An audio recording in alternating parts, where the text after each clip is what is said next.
Good morning mga kalahi. So nandito tayo ngayon sa Barangay Manuot upang explorein o meron tayong pupuntahan ngayong araw na isang lugar na kinakatakutan nila dito. Meron daw kasi ditong mga kwento-kwento na meron daw isang babaeng nakaitim na nagpapakita dito. Ito ay kung tawagin nilang Bugtong Ayo. So nandito pala tayo ngayon sa sitio ng Tangon para puntahan yung lugar na yon. So may nag-request din naman sa atin na balikan nga natin yon. Pero ang mas matindi ditong pangyayari is ako lang mag-isa, no? So sa part na ito ay medyo challenging sa atin. At syempre, maraming salamat sa nag-request ng vlog na ito. Ayan, so bago tayo makarating doon, madadaanan muna natin itong isang tulay na ito na halos katatapos lang gawin nung nakaraang taon. No, kung makikita nyo, bagong-bago pa. Ang lugar pala na ito ay lusot ng Kalintaan. Marami kasing mga nagtatanong kung saang part daw ito ng Occidental Mindoro. So ito po ay sakop ng Barangay Manuot. Then lusot po ito ng bayan ng Kalintaan. So kung sakaling magawa na o malusot na ang lugar na ito, ay may posibilidad na lahat ng bus at van na papatungong Oriental or patungong Manila ay dito na rin dadaan. So ngayong araw, ang pinaka main purpose natin kaya tayo pumunta dito ay upang puntahan yung tinatawag na Bugtong Ayo. Yung lugar kasi na yon ay napaka-creepy. Ang dami kasing paniniwala ang mga tao doon na marami daw nagpapakita doon sa lugar na yun, at sabi nga nila may nanghaharang daw doon. So time check is alas 5 na ng hapon at ako lang mag-isa na pupunta doon ngayon. At syempre, ang pangalan pala ng bridge na ito, so makikita natin dito, Marietta Bridge. So ito yung pangalan ng tulay. So tara, samahan nyo akong explore at puntahan natin yung tinatawag na, ano nga ang tawag doon? So Bugtong Ayo. Tara, let's go!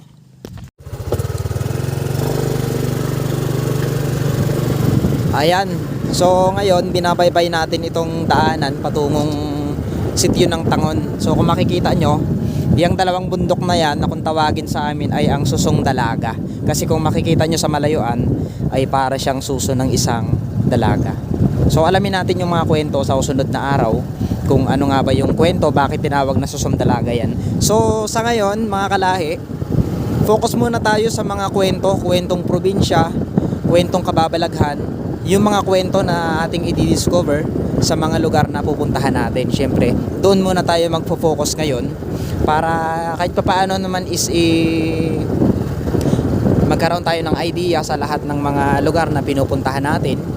No, so it's time para enjoy nyo ang nature, at itong part na ito ay para makita natin yung kagandahan pa ng itinatago ng Occidental Mindoro. So dahil one day ang lugar na ito ay magiging isang iconic, nakikita ko sa mga vision ko na may vision kaya ako. So nakikita ko na magiging maunlad itong lugar na ito balang araw. So tara, ito nga pala ay ang tinatawag na sitio ng Tangon. Let's go!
Ayan, so malapit na tayo sa tinatawag nilang Bugtong Ayo.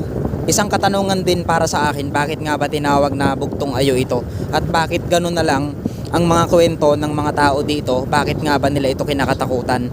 So sa mga hindi nakakaalam po, ang lugar po na ito ay talagang dating mariit. So hindi talaga ito nadadaanan ng mga sasakyan. Kumbaga ang mga kaya lang dumaan dito noong araw ay ang mga karosa. So ang karosa po ay ginagamit ng mga magsasaka para import ang mga palay na nanggagaling pa sa mismong loob ng taon na ito. So nandito na tayo sa tinatawag na Bugtong Ayo. Okay, so kaya pala tinawag na Bugtong Ayo ito dahil nag-iisa lang yung part na ito ng ayo. No, so meron ditong mga sakahan, sobrang lawak din ng sakahan dito.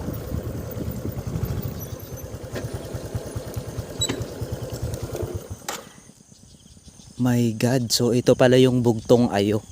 Anong napapansin nyo dyan mga kalahi? Bakit nga ba nila kinakatakutan ito? Ayan, so yung ayo kasi is pine tree sa English. Tama ba? So English, ang tawag sa kanya sa English is pine tree. So itong part na ito ay, kung mapapansin nyo, wala kayong makitang ibang puno dito kung hindi itong nag-iisang ayo na ito. So wala kayong makikitang ibang ayo dito na gantong klase kung hindi yung mismong ito lang.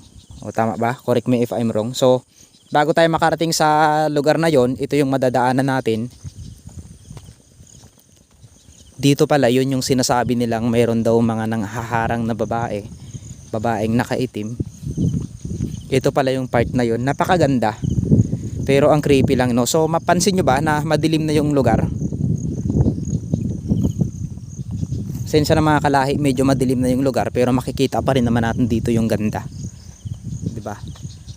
Ayan yung tinatawag na Bugtong Ayo. Nag-iisang ayo dito na matatagpuan sa sitio ng Tangon.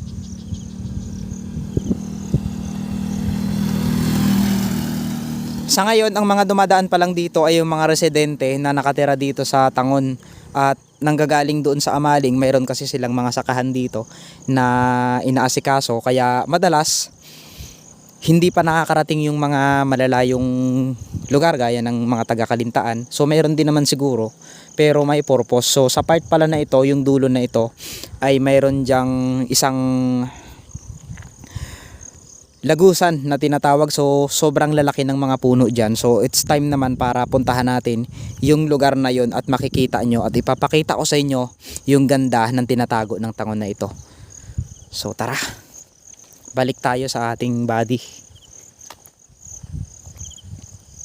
Yan o, nakakatakot yung kwento niyan, pero kapag nandito ka in personal mo siyang makikita ay wala ka namang mararamdaman.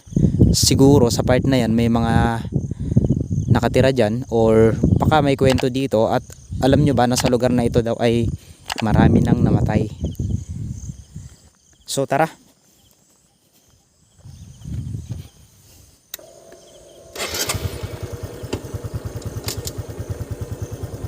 Ayan o, ito yung Bugtong Ayo.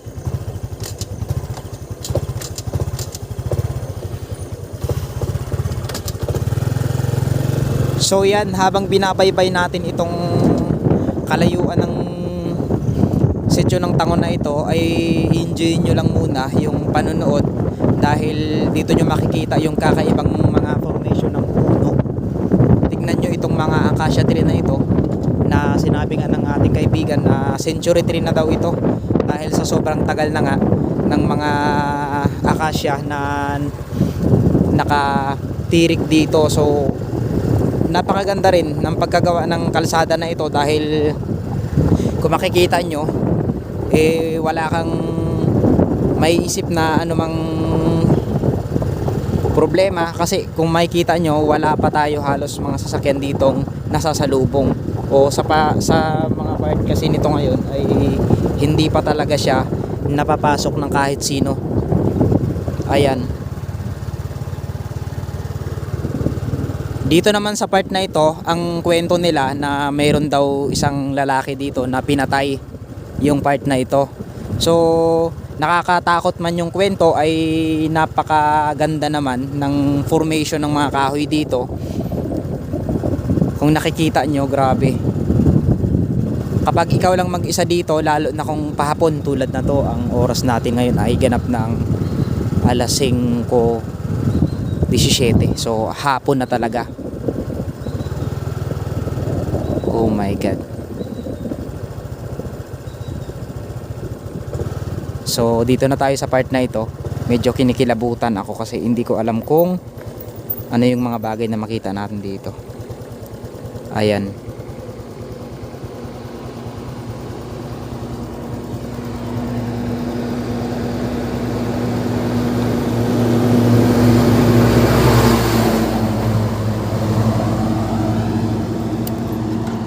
Sa dulo ng kalsada na ito ay patuloy pa rin na ginagawa yung daan patungo sa bayan ng Kalintaan. So sa ngayon nga ay kahit umuulan, hindi talaga sila natitinag sa paggawa ng proyekto na ito. No, so ito na yung part na medyo creepy. Itong part na ito dahil kung makikita nyo naman, napakatahimik. May napapansin ba kayo dyan? May nararamdaman ba kayo? Paki-comment nyo naman mga kalahi. Sabi nila yung mga ganito kalalaking akasya ay tirahan daw ng mga kapre at mga elemento na nakatira dito. So ano nga ba yung katotohanan? Nakailang motor na ba ang nakita natin? So dalawa, tatlo. So tatlo pa lang yung motor na nakita nating pumasok dito at isang malaking truck, pero wala pang lumalabas na ibang mga motor. So meron din naman siguro sa part na yan, maraming nagtatrabaho kasi. Bakit ganun? Iba yung kulay dito.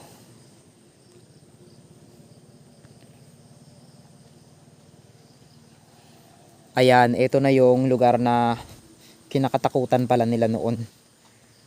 So maraming naliligaw sa part na ito mga kalahi, dahil kapag sinearch nyo sa maps itong Rizal to Kalintaan, ito yung bubungad sa inyo.